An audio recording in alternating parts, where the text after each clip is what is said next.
Welcome to the Nick Blevins Family Ministry Podcast. Our goal is to help you maximize your church's potential. You'll hear from top leaders in children's, student, and family ministry about the principles and practices they use. Now here's your host, Nick Blevins. What's up, everybody? Welcome to episode 207 of the podcast. In this episode, I talk with Mike Clear of Orange, and we talk all about digital children's ministry and children's ministry online and all the things that Orange has done since COVID-19 shut down in-person services to help churches. We talk about how Orange has helped churches put their kids ministry content online, empower group leaders, virtual groups, all that kind of stuff, make it in a way that you could customize and use in your church.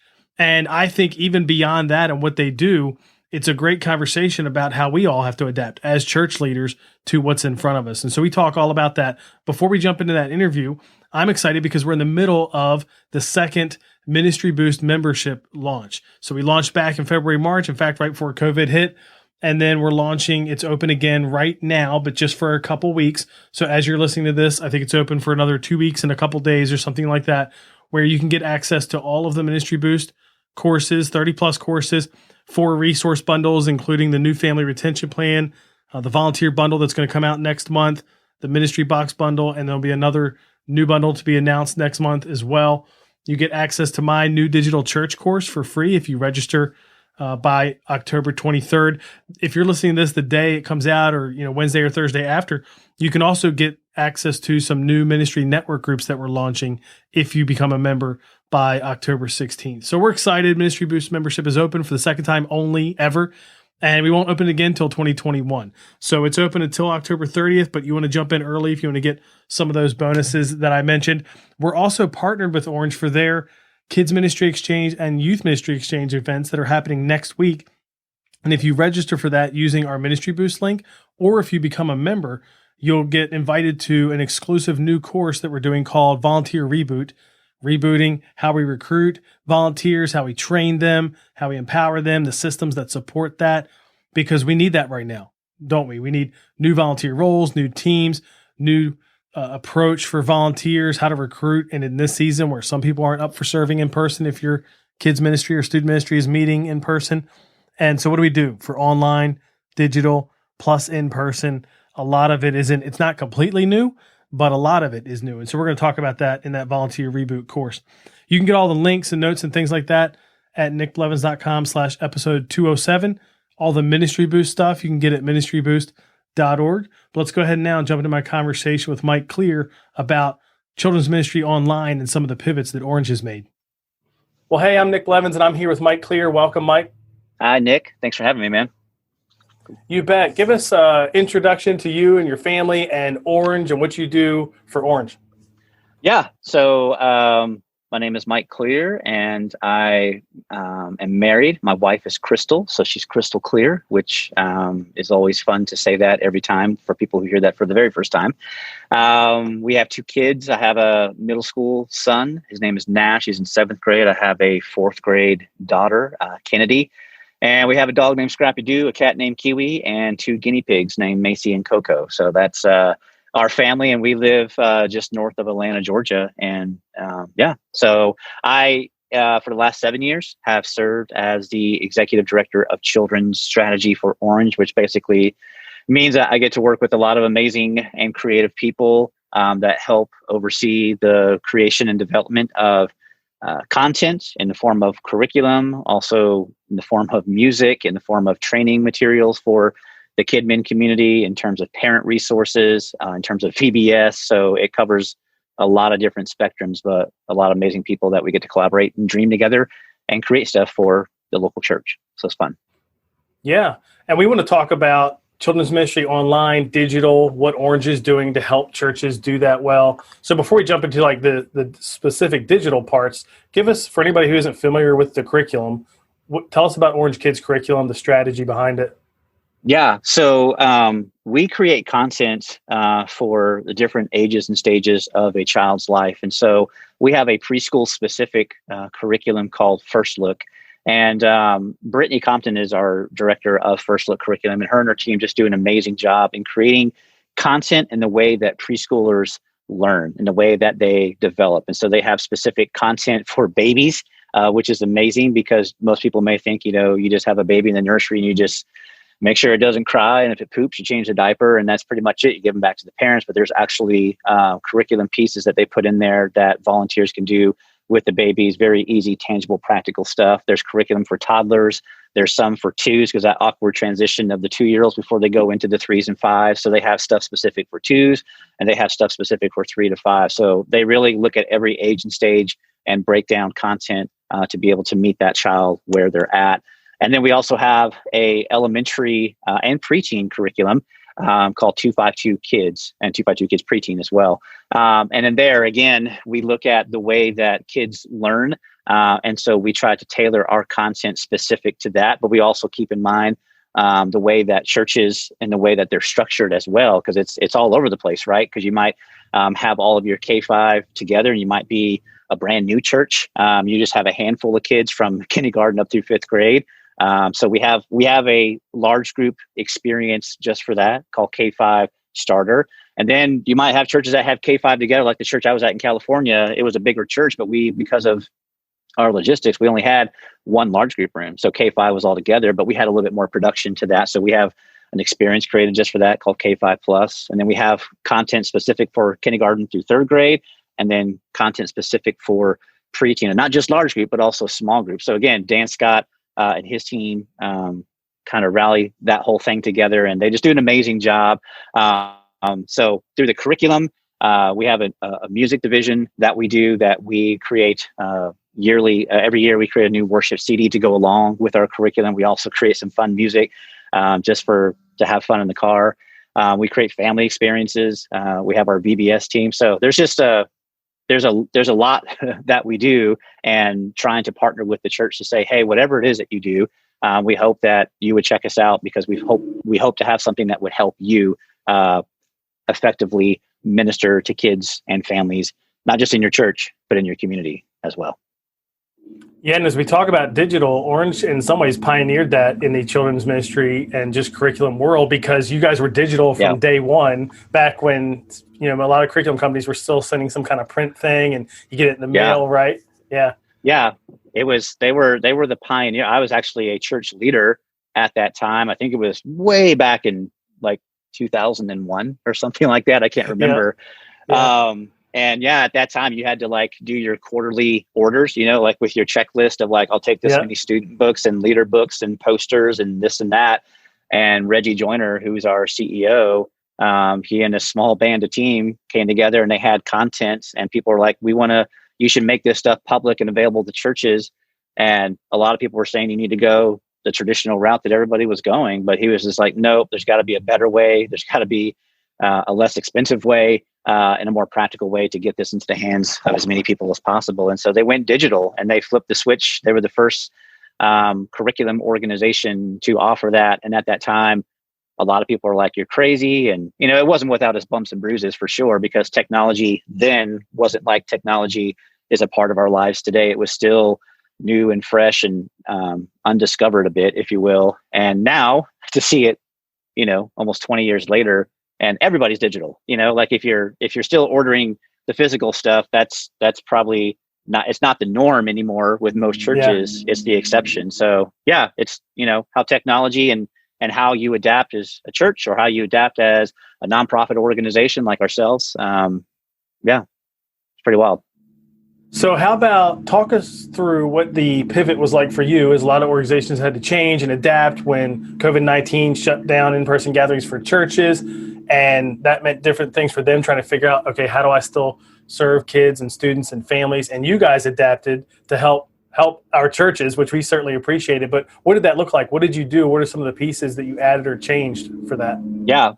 I remember exactly where I was at. It was the second week of March, and COVID was making its rumblings into the northwestern part of the United States and just a few other places. And so we had a couple of our curriculum partners reach out to our Orange specialists and just say, hey, where we're at, we're not going to be able to meet probably for the next 2 or 3 weeks, which little did we know back then. And so they were like, is there anything that you would suggest and help us to do? And so at that time, it was just a few churches, and that was on a Monday.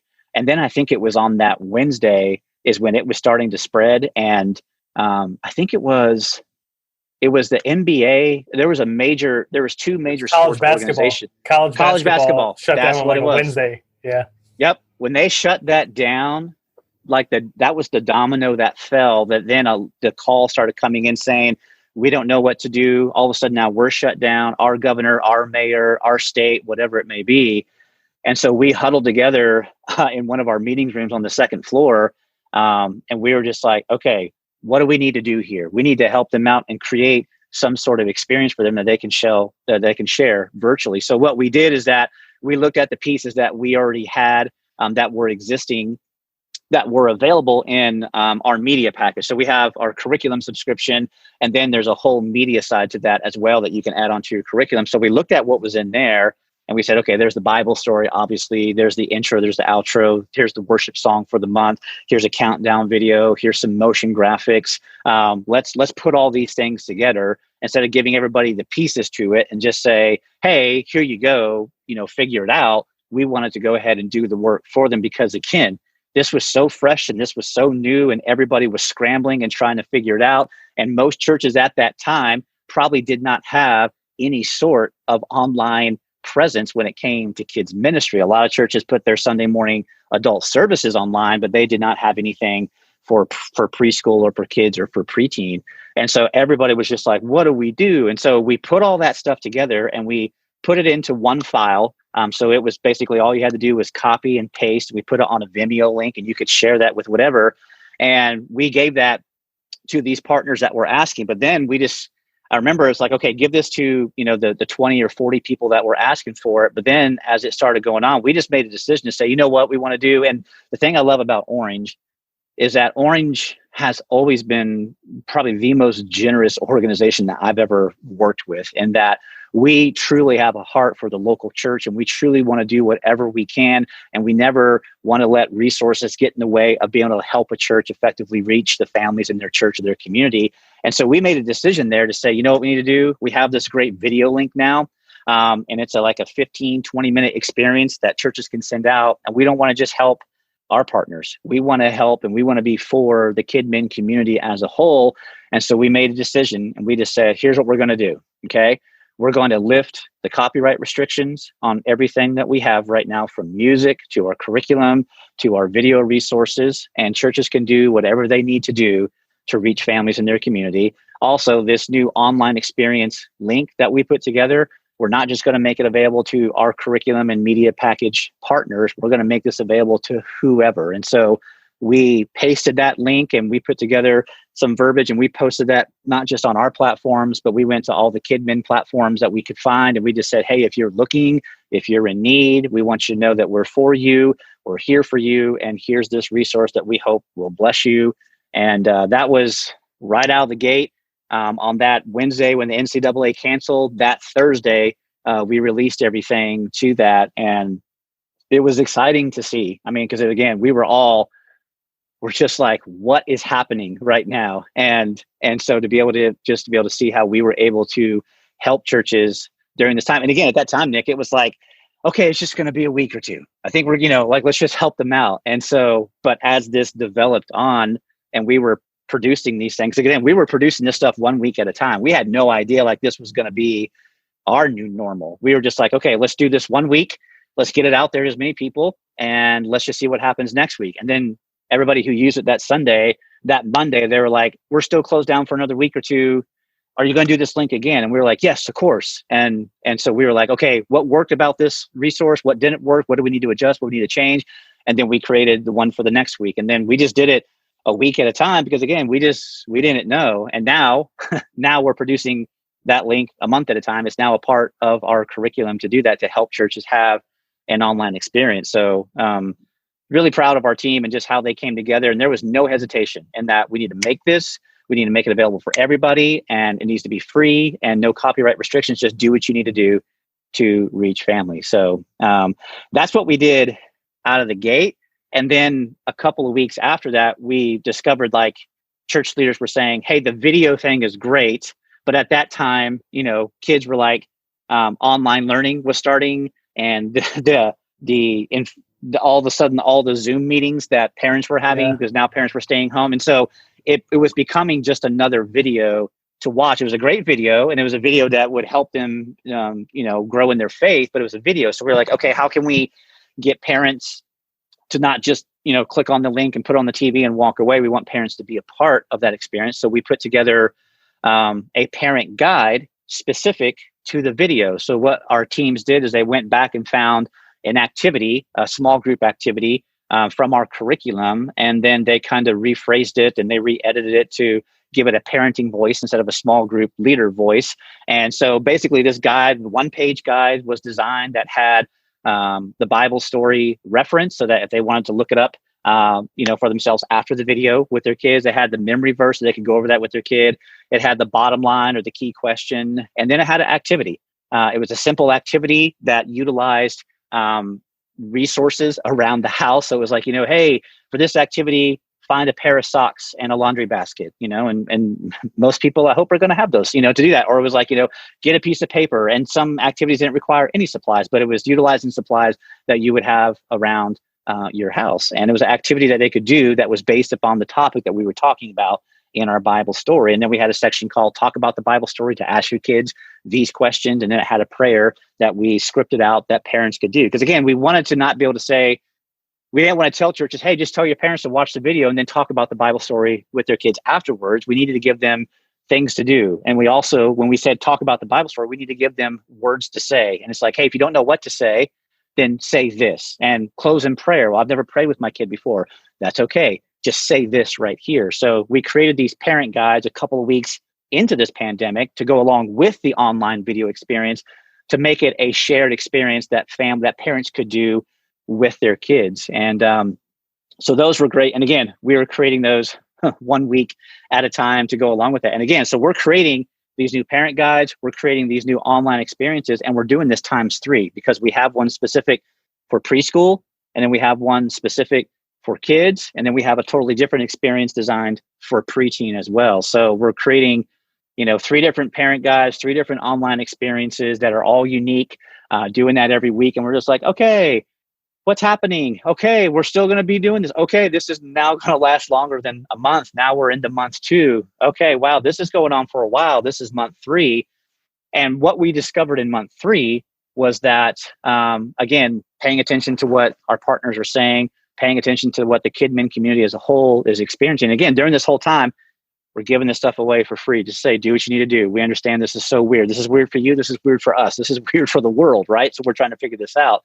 But a lot of churches, my guess would be, is that they started experiencing a decline in engagement because those first 2 or 3, 4 weeks, when the shutdown orders were given and churches weren't meeting anymore, it was like the greatest time alive to be a children's pastor because like parents were like, what do you got? And like, here's the online experience thing, or here's our own thing, or here's what it is. And parents were like, yes, we're focused. Tell us what to do, kind of a thing.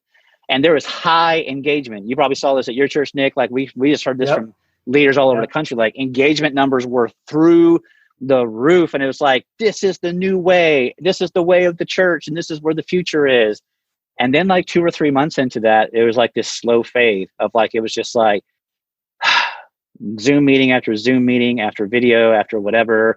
Even after the parent guys were great, it was just like parents were just fatigued and parents were tired. And it was just like, we don't know what to do anymore. And so, in listening to some church partners, what some leaders were doing and finding great success in is the personal contact with kids. And it's tricky when, in student ministry, that looks one way. In kids ministry, that looks a different way because there's all sorts of safety protocols and things that you got to think about. But church leaders were experimenting with some Zoom calls with kids and getting their small groups together. So a small group leader would have 5 or 6 or 10 of their kids on the Zoom call. And obviously their parents may be present with them, or the parents would be right there on the side with them and let them do that. And it kind of rejuvenated their interaction and their engagement with these families again, and families' engagement with their churches again. So we were like, okay, that's interesting. We should probably create something to help you do that more. And so we started these online small group activities specific for Zoom calls. So again, when churches first started with Zoom calls with kids in small groups, it was just like, hey, I just wanted to say hi, and I miss your face, and I hope to see you soon. And then when it became a reality that you're not going to see them soon, at least live and in person, it was like, okay, we got to move beyond just getting on these Zoom calls to say, hey, because trying to wrangle kids on the Zoom call is a challenge to begin with, right? Like, it's just like kids are distracted, like up in the camera, what's this right here? And, dogs interrupting or fighting happening, or whatever it may be. And so we were like, okay, let's create something for you to do. And so we created these activities for preschool and for kids and for preteen to kind of say, hey, if you're just going to meet with kids for 15 minutes or 20 minutes on a Zoom call, which is probably a good recommended time because you're not going to hold their attention much longer than that. We want to help you be intentional with your time, and we want to help you be intentional with your words. So here's an activity that you could do. Here's a game that you could do on your Zoom call that relates back to the Bible story, the online experience that we created. And some ministry leaders would create kind of a mini service with these Zoom calls where they would watch the video together as a group, and they would show that in their Zoom call, and then they would do their online small group activity together as well. So unique ways. So as the church was pivoting and trying to find new ways to engage families, we want to be listening and hearing and saying, okay, if that's working for you, or if you're doing something new with our content, let us help you do that more, and we'll create that. And so it's been fun as an organization to help churches navigate during this time, from parent guides to online experiences for kids to online small groups for kids, Zoom calls and all that. And who knows what we'll be creating in the next month or two, right? Who knows? Yeah, that's what I was thinking, is that somebody might watch this video, the week it posts, and they're up to date on everything you just said, but somebody else might watch it a year from now, and maybe some things have changed. But it seems to me like you guys, you want to be digital, online, you want to equip churches to do that. So it might look a little different. Some of the tactics might change, but am I accurate in saying you guys are going to embrace that just like some churches are embracing that for the long haul? Oh, absolutely. Because I think churches have to. I think no matter, where we live at in the state of Georgia, the church I attend isn't meeting again in person till next year. They've made that decision to say, we just can't guarantee your safety. And so we're not going to be meeting. Whereas the church right down the road from that church, they are meeting together, So it's like churches are always it's going to be a hybrid of both, I think. And so I think our strategy as KidMin leaders going forward is like, well, are you doing digital still, or are you doing live? And I think it's like, yes, I'm doing both. And it's always going to be a both and because even if you're starting to meet back live, what we're seeing from churches across the country is that you're only getting a fraction of the people that you used to get. You're getting anywhere from 20, maybe 40%, maybe 50%, but that's being very generous right now. And so you might have those small percentage of kids back in your ministry, which is great, and to be able to see their faces again and see those families. But you can't forget about those other families who maybe don't feel comfortable or don't feel safe yet coming back to that. And then we would even say, as Orange, our heartbeat has always been for the unchurched family. So it's like, yeah, if you have the families in your church who are there live, the families who engage with you digitally, but don't forget about those families who may have never stepped foot in your door and maybe never will, but every parent wants to be a good parent and wants to help their kid succeed and to grow. And I think there's a faith component to that, even if they don't have a faith background. And so we want to be mindful of that as Orange as well. So yeah, I would say that's got to be our strategy going forward, is to think about both, and to do both well. It's going to cause a church. It's caused us to rethink how we organize, to feel like how we organize our resources, how we organize our teams and our staff. And so again, we're always being mindful. Like you said, if you're watching this a year from now, my hope is that we've added 2 or 3 or 4 more resources to adapt to our new reality. Because when our church partners say, hey, those online experiences and those parent guides and those Zoom calls, small group, virtual meetings, are you going to continue to do those, for next month and next month? And our answer has been, yeah, those things are going to be available until Jesus comes back, right? Because we just know like this is our new reality. And until there's something else that will cause us to shift to do something that's going to be more effective, this is new. This ain't going away. This isn't a limited time offer. This isn't only good during COVID. We just know like this is now our new normal, because it's the church's new normal.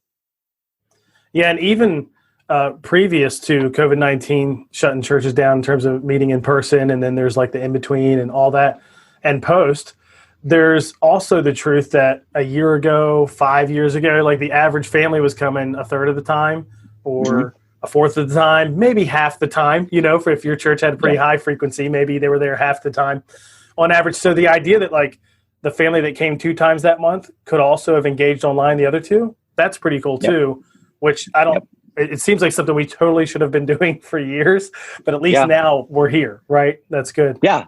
Yeah. I mean, the blessing of COVID, if that's something that can be said, is that it's forced our hand as churches. And you're right. These are things that we probably should have implemented years ago. These are things that we should have been thinking about, dreaming about, praying about, and planning for years ago. But again, when you're in it and you're Sunday to Sunday, like you're like, yeah, we need to be thinking about that, but you don't ever get the time or the space or the margin to be able to sit there like, what would it look like? And this shut down the world, right? And it caused us to like be at home and had lots of time to think. And so it's kind of one of those things like, while COVID has been one of the biggest challenges for the church, it's also been one of the biggest opportunities for the church to engage the families with us, the families in our community, the families that come every once in a while, and then the families that never may step foot in your door, but have questions about God, have questions about Jesus, have questions about faith.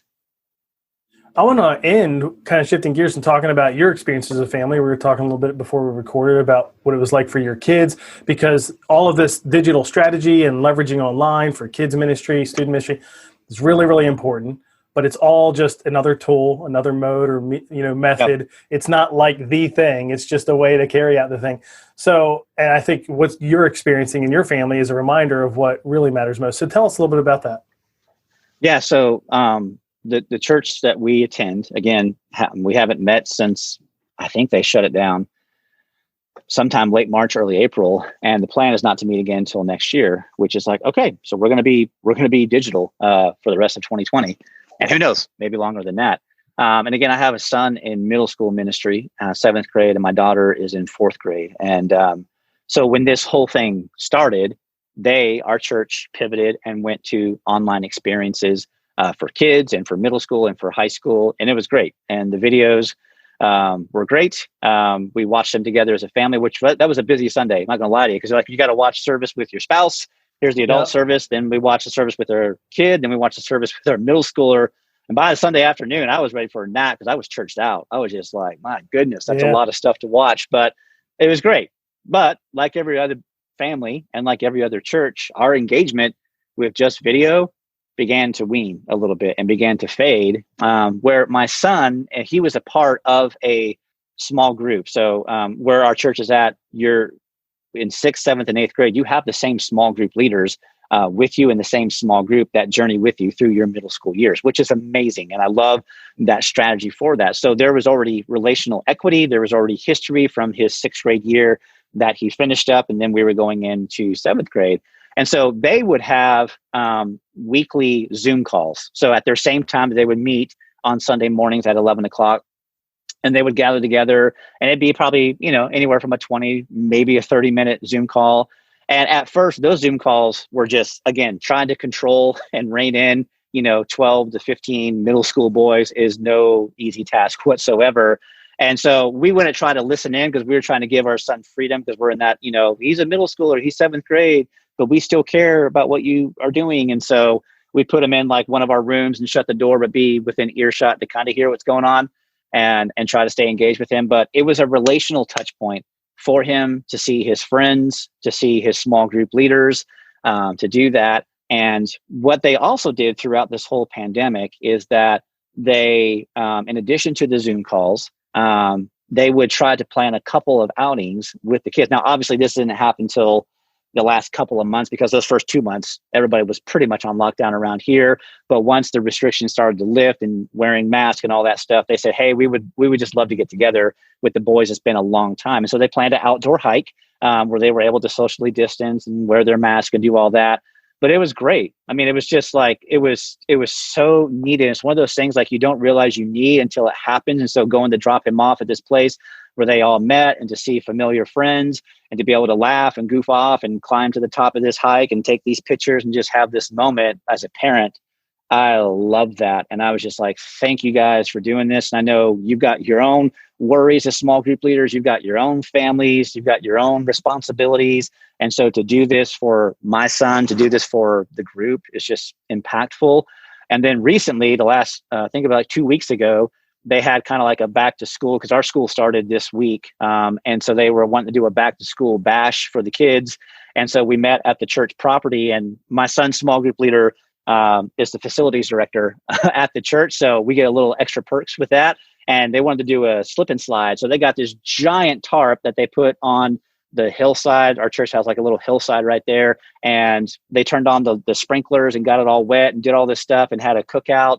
And it was just amazing. Parents were invited. And again, it was a small group. There's probably maybe 25 of us total. And again, we were able to socially distance and have fun. But it was just amazing, because there was the consistent relational touch point, whether it was in person occasionally or it was digitally every week. And then one of the kids in my son's small group, his parents were separated and had been separated for some years, but his father passed away 2 weeks ago. And so our small group leaders were able to communicate with the small group and just say, hey, just let you know, Zach's dad passed away and we wanted to do something for him. So pray for him, but we're putting together this basket for the family. And if you guys could write cards. And so my son and everybody wrote a card, and we all dropped it off at the small group leader's house. And he was able, just the ministry that was able to happen, the care that was able to happen, the relational touch points, again, from the weekly Zoom calls to the in-person gatherings, all of that has been like, we haven't missed a beat.